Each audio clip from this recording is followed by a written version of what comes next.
దీనితో దేహం పరిశుద్ధమవుతుంది. దొరికిపోతామని భయపడకుండా ధైర్యంగా త్రాగుడి.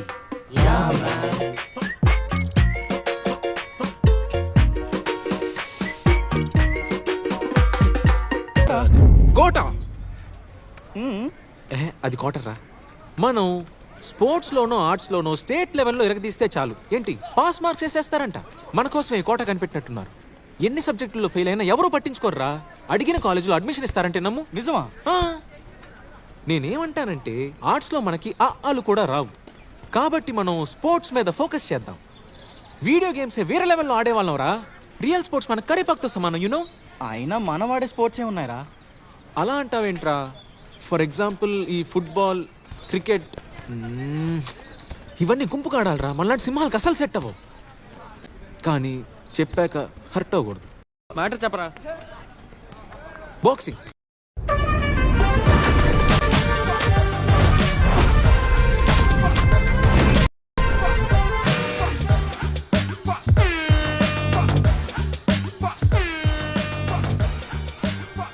భూత్ బంగ్లాలో ఉందేంట్రా? దాన్నే వింటేజ్ అంటారా ఎరి పప్ప.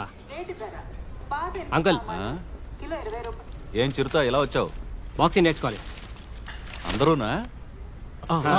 ఆహా, మంచిది మంచిది. ఓ 1000 రూపాయలు అడ్వాన్స్, 500 ఫీజు, 2 పాస్పోర్ట్ సైజ్ ఫోటోలు, ఒక మెడికల్ సర్టిఫికేట్. ఓకేరా మరి ఉంటా అంకుల్. డిస్కౌంట్ ఏం లేదా? ఇదేమైనా బట్టలు కొట్టా? అంకుల్ ఎలాగోలా అడ్జస్ట్ చేసుకోండి. మేమందరం మీ పిల్లల లాంటి వాళ్ళం. ఇలా చెప్పే ఆస్తిలో వాట అడుగుతారు. నువ్వు ఆ మటన్ కొట్ట అహ్మద్ కొడుకు కదా? కరెక్ట్ గా చెప్పారు అంకుల్. మా 5గురు కోసం మీ చిన్న మనసుని పెద్ద చేసుకోండి. అందరూ మనోళ్లే. ఓ పని చేద్దాం, 300 అడ్వాన్స్, 150 ఫీజు. ఇది మీకు ఓకేనా? అయితే ఓకే. ఈఎంఐ ఉందా? మా పక్కింటి వాళ్ళ పెద్ద అమ్మాయి ఉంది, నీకు ఓకేనా? నాకు ఓకే.